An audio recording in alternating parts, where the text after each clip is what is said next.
Tea Biz Podcast delivers tea news that you need to know. A recap of the week's major headlines with commentary and cultural trends hosted by Dan Bolton. It is the voice of origin for tea professionals and enthusiasts worldwide. The Tea Biz Podcast and blog connect you directly to experts in the tea lands. Listen as their voices reveal the news, innovations, cultural insights, and consumer trends that most impact the industry. Paired with Tea Journey, a digital magazine for tea enthusiasts, the Tea Biz portal is a global resource for everyone who loves tea.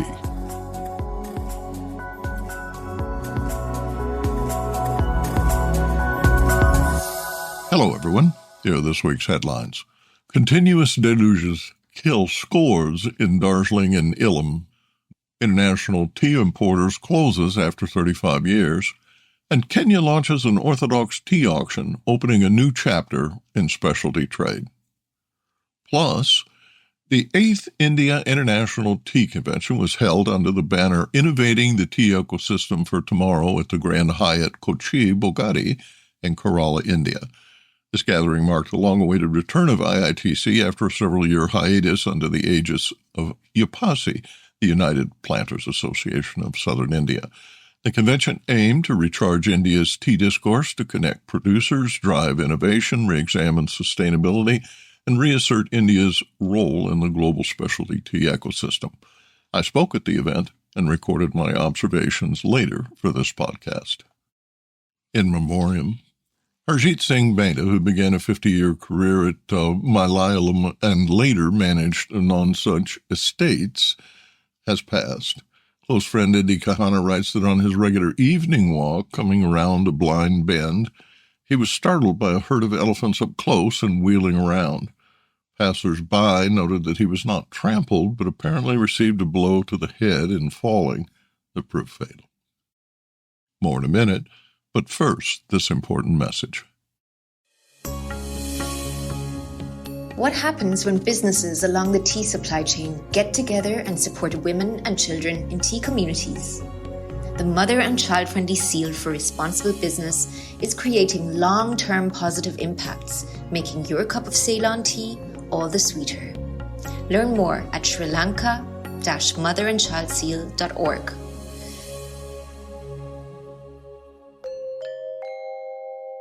An ongoing deluge kills scores in Darjeeling and Ilam, Nepal.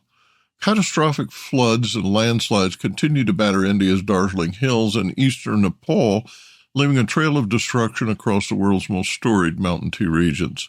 At least 24 people have died in India and 50 in Nepal, with dozens still missing.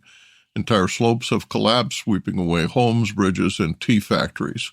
Power and communication lines remain down in several hill sectors, and major routes linking Siliguri, Turmeric, and Darjeeling remain impassable. The tea industry has suffered immense damage. Around 30 to 35 Darjeeling gardens, nearly half of the region's 71 operational estates, report severe infrastructure loss. Landslides have buried sections of tea fields under meters of debris, while floodwaters have uprooted thousands of mature brushes.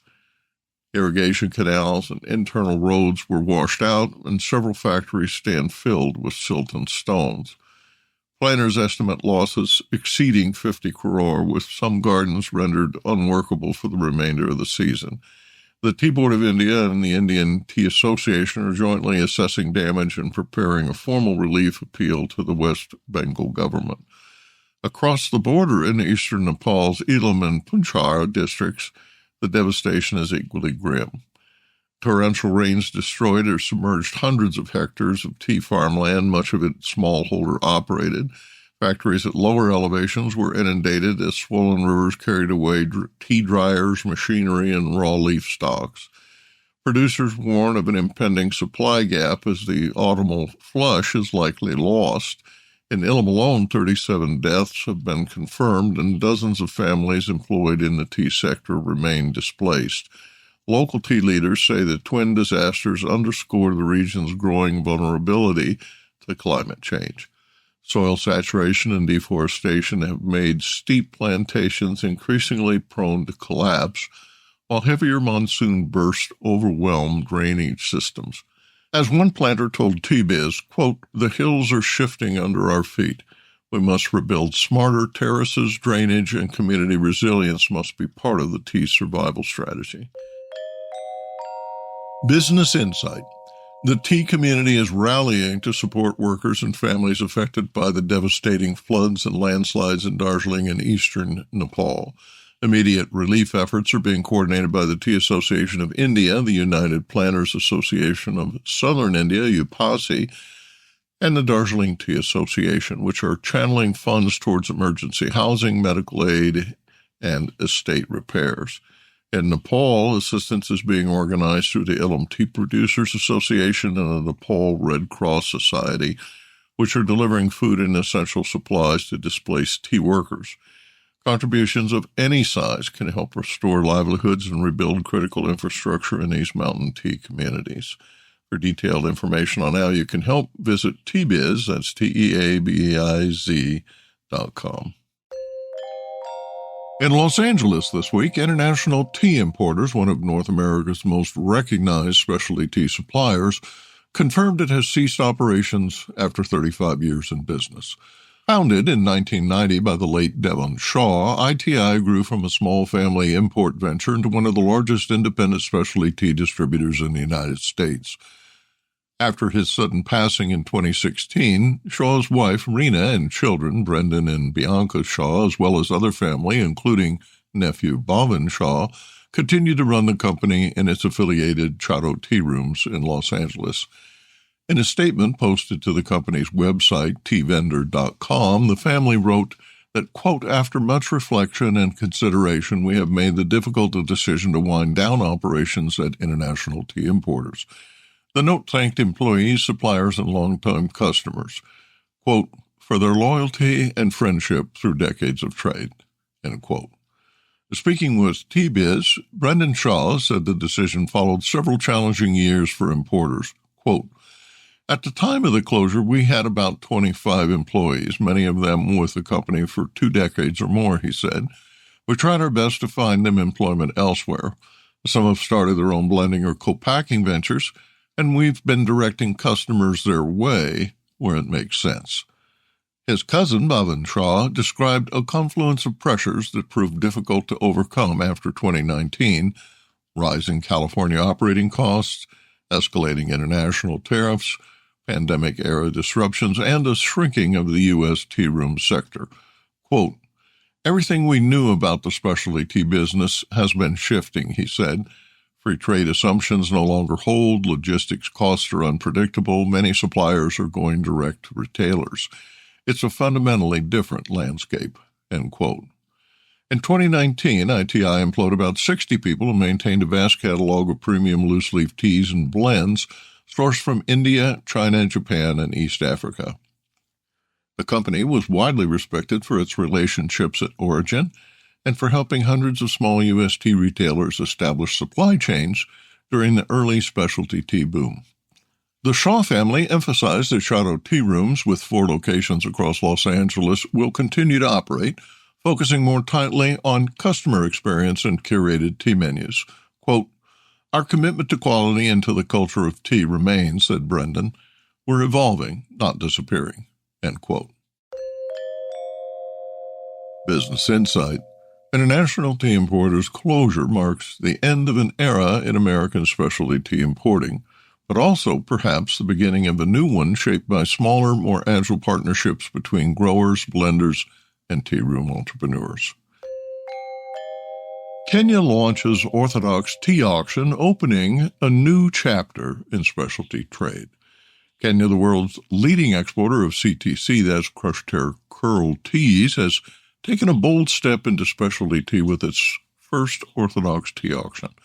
The debut sale was held at the East Africa Tea Trade Association's Mombasa Auction Center, the same platform that processes the bulk of Kenya's CTC volumes.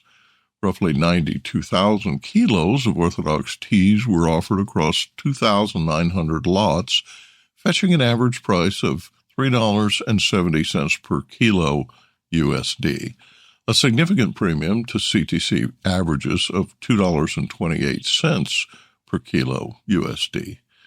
This price differential highlights the potential value of whole leaf and specialty teas in global markets.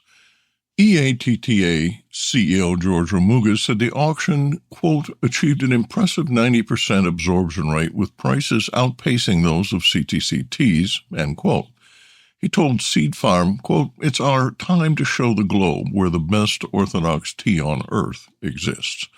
What happens in the auction sets the pace for the global tea trade and tea prices, end quote. Orthodox tea still accounts for a small share of Kenya's output, approximately 15 million kilos in 2024, but the government and industry are aiming for much higher levels. Their target is 200 million kilos by 2030, implying substantial investment in new processing capability, leaf quality training for smallholders, and modernization of value-added factory lines and infrastructure. For Kenya, long known for its volume and strong blend CTC production, this pivot signals a possible transformation from commodity supplier to specialty origin. Muga writes that the inaugural auction on September 24th, quote, was not just historic for Kenya, but for global tea markets, end quote. This is the Tea Price Report for week 40, ending October 4th, 2025. This week in tea markets, quality continued to earn premiums across major auctions.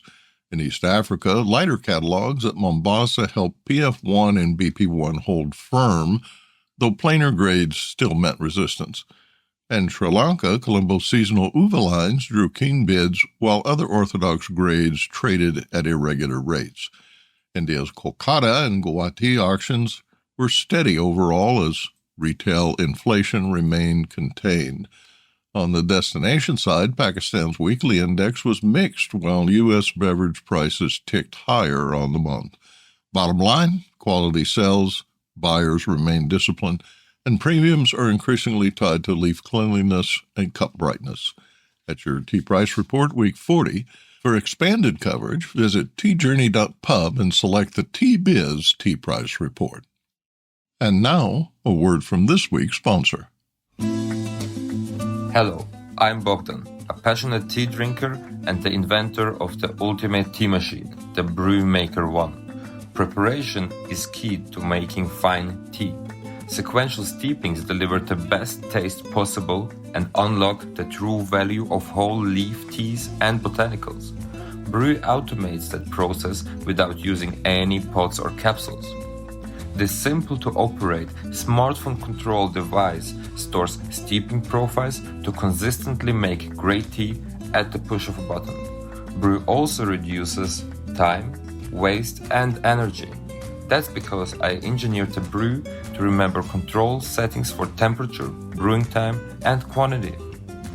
Using my patented process lets you stack steep simply and conveniently.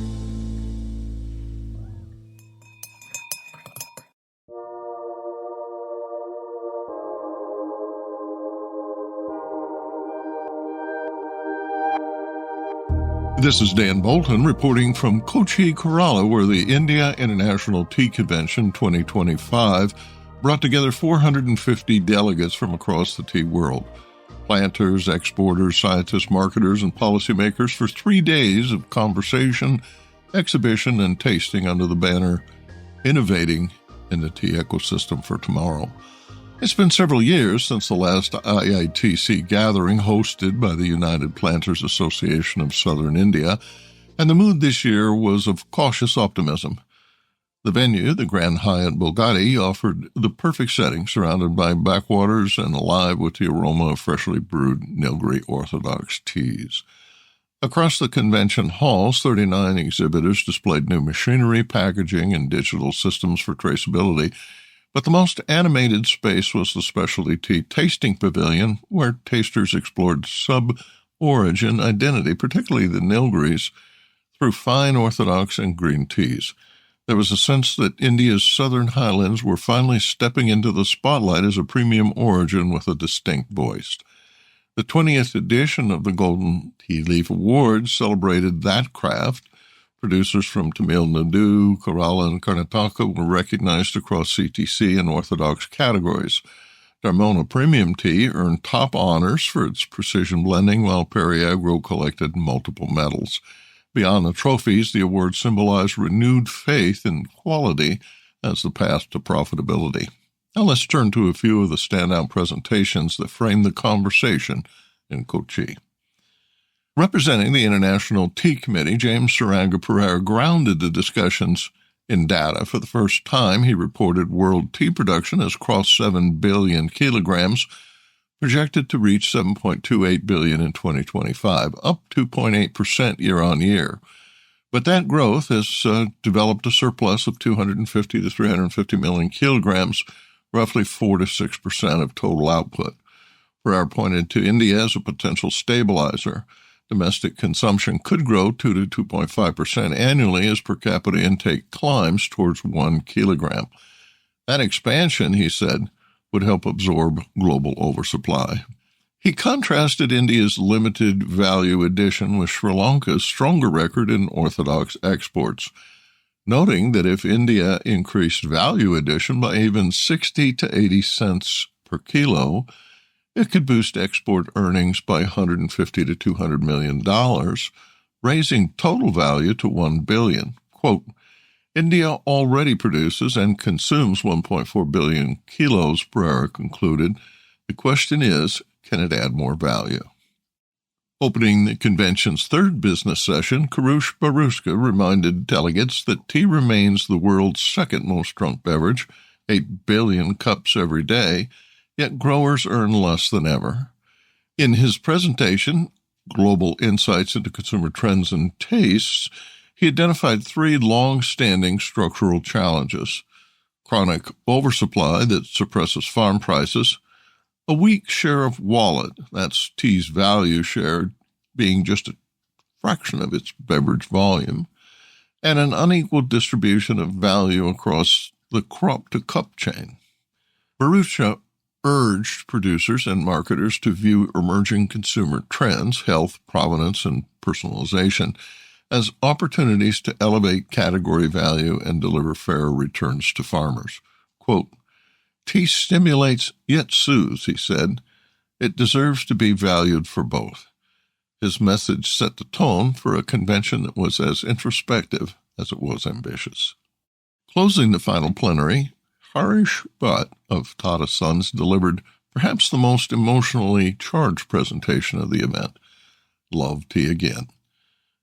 His 5-point roadmap of Tea Luxe, Tea Power, Tea Style, Tea Ready, and Tea Dash outlined how India can make tea aspirational, health-affirming, fashionable, convenient, and proudly Indian. Bhatt argued that tea must shed its utilitarian image and reclaim its place as a lifestyle beverage, drawing lessons from wine's heritage marketing, coffee's cafe culture, and chocolate's bean-to-bar storytelling. He called on the industry to ignite new age emotions around tea. He challenged myths about acidity and dehydration, citing science that positions tea as hydrating and heart-healthy, and he ended with a poetic flourish. Fall in love with tea again, my lovely golden brew. Cool and fun, sun and rain. Sip to smile and sustain. The room rose in applause. His message, that rejuvenating India's love affair with tea requires unified effort, resonated long after the closing bell. I took to the podium in the opening business session to reflect on the wider forces shaping tea's future. We are witnessing the end of the post-war rules-based system that made global tea predictable. Tariffs, regional blocs, and political volatility now define commerce. The world is no longer flat. It's hyperbolic, tilted by new centers of gravity. But I told delegates that this isn't the end of globalization, it's the evolution of it. The future will be built through coalitions of the willing, smaller, flexible, plurilateral partnerships that share standards, align logistics, and defend fair trade practices even when global institutions falter. For tea, that means cooperation across borders and categories. Orthodox, IITC, green, oolong, and matcha producers acting not in isolation, but as a connected value chain, a global tea alliance. linking associations from India, Sri Lanka, Kenya, China, Nepal, and beyond, could give the industry a collective voice strong enough to influence policy, pricing, and sustainability benchmarks. I urge colleagues to think beyond national silos, to treat data as shared intelligence, not proprietary advantage, to synchronize quality and traceability standards, to speak with one voice when negotiating tariffs and certification rules. Tariffs will rise and fall. Policies will shift, but relationships endure. The tea industry has always thrived on trust, on growers and buyers who keep their word across oceans. In a fragmented world, that trust is our most valuable asset. And I ended with this appeal. Let's stand together. Let's act like the global community that we already are. If we connect our strengths, coordinate our voices, and defend the values that make tea human, transparency, fairness, and respect, then the next era of tea can belong to us. This is not the end of globalism. It's simply the beginning of more networked globalism, one shaped by cooperation instead of competition. And the tea industry, with its centuries-old traditions of linking farmers to drinkers, is uniquely positioned to lead that transformation. From Kochi, India, this is Dan Bolton reporting for TBiz News. For additional coverage of IITC 2025 and a list of recipients of the Golden Leaf Awards, visit tea-biz.com.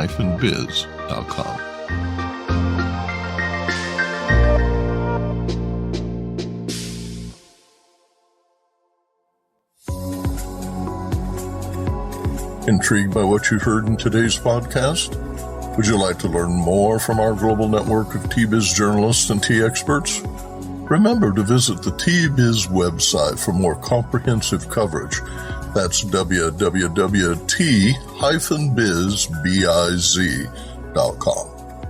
Thanks for listening. Farewell till next week.